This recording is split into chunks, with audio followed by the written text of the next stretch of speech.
La sécurité alimentaire au Québec. On pense souvent que les enjeux de sécurité alimentaire ne touchent que les pays en voie de développement.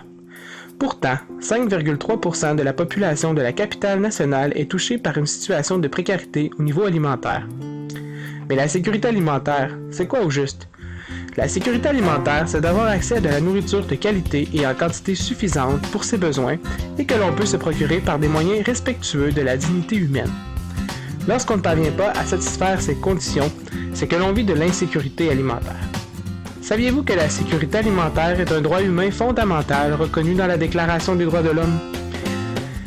Et il n'est pas surprenant que ce soit les familles en situation de précarité financière qui soient le plus touchées par de l'insécurité alimentaire.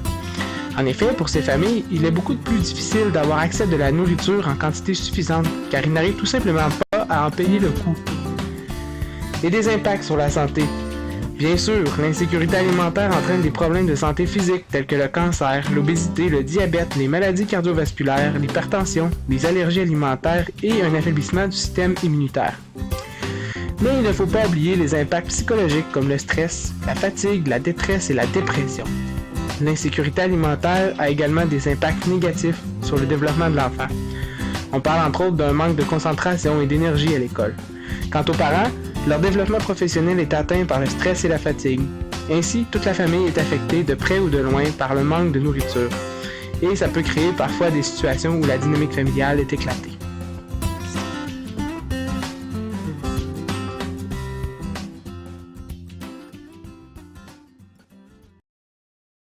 Created using Powtoon.